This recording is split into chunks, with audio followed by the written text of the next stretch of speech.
Assalamualaikum warahmatullahi wabarakatuh. Halo teman-teman semua, perkenalkan nama saya Anggi Trisnawati. Di sini saya akan melakukan studi praktek bisnis internasional tentang analisis SWOT yang mencakup marketing mix pada PT Kaldusari Nabati Indonesia atau yang biasa disebut dengan PT KSNI. PT Kaldusari Nabati Indonesia atau Nabati Group adalah salah satu kelompok bisnis produk konsumen di Indonesia yang didirikan pada tahun 1993. Perusahaan ini terkenal memproduksi makanan ringan bermerek Nabati dengan varian rasa Ricis dan Decoko. PT Kaldusari Nabati Indonesia telah mengembangkan sayapnya hingga ke luar negeri. Hal ini dapat dicapai karena banyak orang dari berbagai kalangan menyukai snack ringan satu ini. Dan kebanyakan bahan baku produksinya pun sebagian besar berasal dari dalam negeri. Hanya 13% bahan baku yang diimpor, yaitu keju dari Eropa. PT Kaldusari Nabati Indonesia memiliki misi, yaitu terus berupaya untuk meningkatkan kualitas hidup masyarakat dengan melalui berbagai produk makanan serta minuman yang berkualitas, bergizi, inovatif, dan berorientasi pada kebutuhan konsumen dan didukung oleh sumber daya manusia yang terampil di bidangnya untuk menghasilkan nilai tambah terhadap para stakeholder dan terus berinovasi guna menghasilkan produk makanan dan minuman yang bergizi dan berkualitas dalam memberikan nilai tambah di setiap tahap kehidupan manusia. PT KSNI pun memiliki visi yang bisa diingat dengan TASTE atau yang pertama trustworthy, yaitu menjadi pribadi terpercaya, achiever, menjadi prestasi yang unggul, super team, membangun kerjasama yang strategis, totally customer, mengutamakan kepuasan pelanggan, dan excellent, yaitu menjadi perusahaan terkemuka. Produk yang diproduksi PT KSNI saat ini ada Nabati A, biskuit selimut, Hansel, wafer, Nexstar, pasta, rolls, dan sip. PT Kaldusari Nabati banyak melakukan kerjasama bisnis baik dalam negeri maupun luar negeri.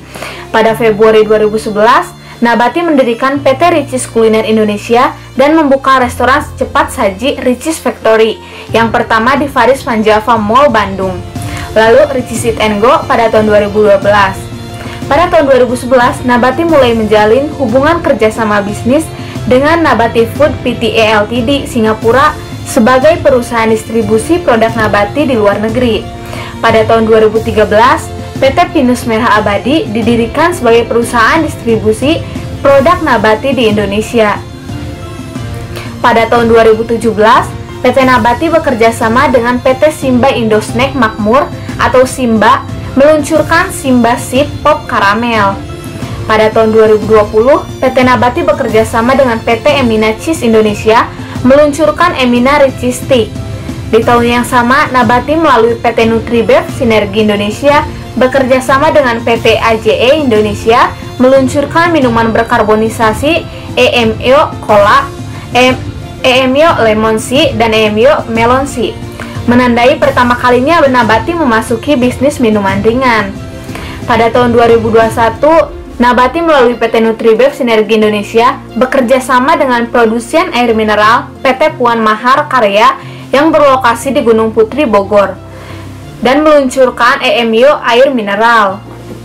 Saat ini, Nabati memiliki pusat kantor di Kota Bandung, kantor perwakilan di Pasar Minggu, Jakarta Selatan, dan 3 pabrik, yaitu di Rancaikek, Kabupaten Bandung, Sumedang, dan Majalengka di Jawa Barat. Pada era globalisasi dan teknologi informasi, batas antar negara wilayah kian tidak nampak. Segala macam transaksi terpantau setiap saat. Akibatnya, persaingan menjadi menu tetap bagi para pelaku bisnis. Bersaing untuk menjadi pemimpin pasar ataukah akan mati tergilas roda kompetisi. Hal ini membuat para pelaku pasar harus melakukan langkah-langkah inovatif dan kreatif. Sasaran kreativitas membidik peluncuran produk dan jasa maupun dalam pelayanan terhadap para pelanggannya. Analisa SWOT, Strength, Weakness, Opportunity, dan Threats, merupakan salah satu metode dalam melakukan penyusunan strategi perusahaan dengan melihat kondisi lingkungan perusahaan, baik itu lingkungan internal maupun lingkungan eksternal. Nah, important notes, PT Nabati juga banyak meraih penghargaan serta lisensi. Pada tahun 2008, Richeese meraih penghargaan Super Brands. Richeese Nabati meraih penghargaan IBBA dari Mars dan majalah SWA untuk kategori wafer krim keju, serta penghargaan WOMM untuk kategori wafer krim keju. Richeese Nabati meraih rekor muri sebagai pelopor dan pencipta wafer krim keju di Indonesia. Nabati mendapatkan lisensi dari Nickelodeon sebagai perusahaan snack pertama di Asia yang memproduksi snack berkarakter SpongeBob SquarePants pada Richeese Nabati, Richeese Rolls, dan Richoco Rolls. Lalu Avatar pada Nabati Sip dan Nabati Sip Giga. Nabati mendapatkan lisensi dari Lesco PQ Production sebagai perusahaan snack pertama di dunia yang memproduksi snack berkarakter Upin dan Ipin pada Richeese Britos dan Richeese Crackster. Nah, setelah saya menganalisis analisa SWOT ini di PT KSNI, saya akan memaparkan PT KSNI memiliki strength yang pertama. Kekuatan yang dimiliki terletak pada konsep pemasaran yang memasuki pasar, yaitu diferensiasi produk, yaitu dengan menciptakan suatu produk yang berbasis keju. Segmen pasar KSNI adalah anak usia 5-12 tahun. Selain itu, produknya bergizi dengan harga yang terjangkau. Yang kedua, produk ini terbuat dari bahan-bahan alami yang kaya akan nutrisi dan kualitas tinggi, yang berarti produk ini membantu konsumen untuk menjaga kesehatan dan kesejahteraan. Ini akan menjadi daya tarik bagi konsumen, karena tidak semua produk makanan ringan di Indonesia mempertimbangkan dan menaruh perhatian terhadap kebiasaan makanan yang sehat. Lalu ada weakness. Yang pertama, perusahaan ini menggunakan sistem outsourcing, di mana perusahaan ini membayar distributor untuk mendistribusikan produknya. Yang kedua, tidak semua orang berpikir makanan snack sehat adalah penting. Orang memiliki persepsi masing-masing. Makanan ringan yang mereka makan dan selera pribadi makanan ringan. Misalnya, tidak semua orang menyukai manis, sehingga mereka tidak akan mengkonsumsi jenis produk ini. Di sisi lain, ada beberapa orang yang percaya bahwa makan makanan ringan tidak diperlukan nutrisi di dalamnya. Mereka mengkonsumsi makanan ringan hanya pada saat waktu luang. Oleh karena itu, untuk membuat orang menerima produk ini dengan baik, perlu kesadaran dari individual dan pemahaman tentang makanan ringan yang sehat. Lalu yang ketiga, kelemahan juga ditemukan dalam paket desain, seperti desain paket tersebut tidak melindungi barang, baik dalam desain dan warna, dan tidak menarik perhatian konsumen. Lalu selanjutnya ada opportunity. Yang pertama, populasi anak yang banyak berusia 5-12 tahun menjadi peluang besar untuk memproduksi produk makanan berbahan dasar keju yang digemari. Yang kedua, Indonesia adalah negara yang konsumerismenya tinggi, jadi produk mudah untuk diterima, meskipun memiliki kemasan baru. Di samping itu, desain, rasa, promosi, strategi baru akan membuka pasar baru dan menarik perhatian konsumen.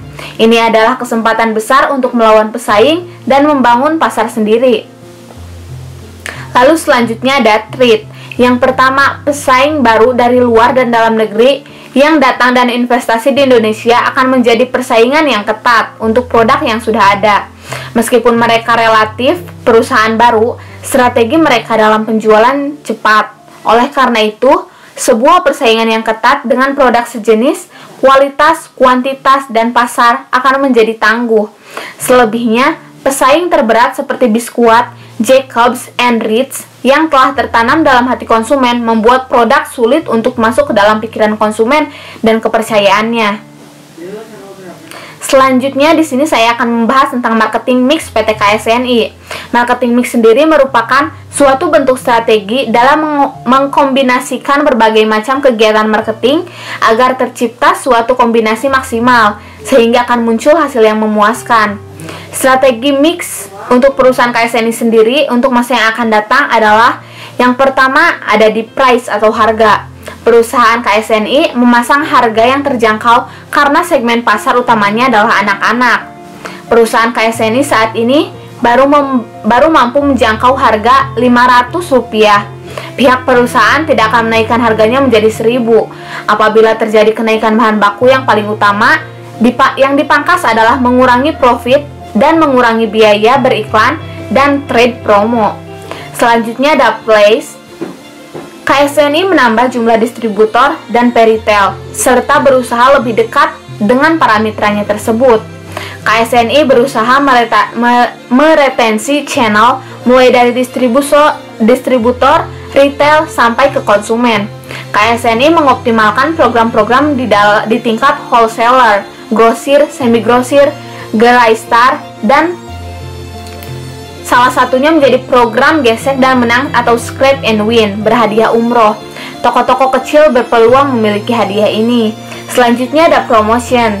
KSNI semakin gencar beriklan di layar kaca untuk mengimbangi langkah kompetitor. Namun, di sisi anggaran, KSNI masih tertinggal jauh dibandingkan Garuda Food yang begitu gencar beriklan di layar kaca dan berbagai media lainnya. Iklan di TV, Ricis Nabati merupakan sebuah kegiatan komunikasi penyampaian pesan dan informasi mengenai produk makanan ringan baru berupa wafer krim keju yang bermanfaat bagi tumbuh kembang anak. Selanjutnya ada produk. Selama ini KSNI lebih dikenal sebagai produsen snack berbahan dasar keju. Namun dalam pengembangannya, perusahaan ini juga melengkapi produk-produknya dengan beberapa varian baru. Misalnya, produk berbasis coklat seperti Jerry Choco dan berbasis karamel seperti Hypo yang belum lama diluncurkan, serta Ricis Wafer Cake Keju, wafer cake yang tetap menggunakan pasta keju dengan tambahan rasa stroberi. KSNI membuka Ricis Factory di Paris Van Java, Bandung. Rumah makan yang menyuguhkan konsep All About Cheese ini dijadikan sebagai kegiatan kehumasan KSNI untuk melakukan eksperimental marketing tentang keju untuk melahirkan WOMM yang lebih dahsyat. KSNI terus berinovasi untuk melahirkan varian-varian baru yang diminati anak-anak. Selanjutnya saya akan menunjukkan video tentang proses produksi wafer nabati di PT KSNI. Selamat menyimak.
Berdasarkan hasil penelitian yang telah dilakukan terhadap faktor internal dan eksternal dengan menggunakan analisis SWOT, dapat disimpulkan bahwa PT Kaldusari Nabati Indonesia memiliki strength yang unggul dibandingkan dengan produk lain. Selain itu, pada faktor ancaman, PT KSNI harus berhati-hati karena semakin berkembangnya zaman, semakin banyak juga produk-produk baru yang bermunculan.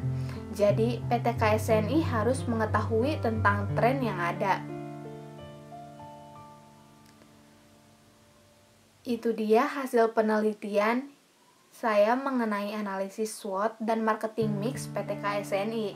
Sebelumnya, terima kasih kepada Mbak Dede karena sudah meluangkan waktunya untuk berpartisipasi dalam pemenuhan tugas akhir bisnis internasional ini. Dan juga kepada para pembuat jurnal mengenai analisis SWOT ini, karena tanpa hal tersebut saya tidak bisa meneliti dengan data sekunder yang ada. Sekian yang dapat saya sampaikan, kurang lebihnya mohon maaf. Semoga analisis yang saya kerjakan dapat bermanfaat untuk semua orang. Sampai jumpa di lain kesempatan. Wassalamualaikum warahmatullahi wabarakatuh.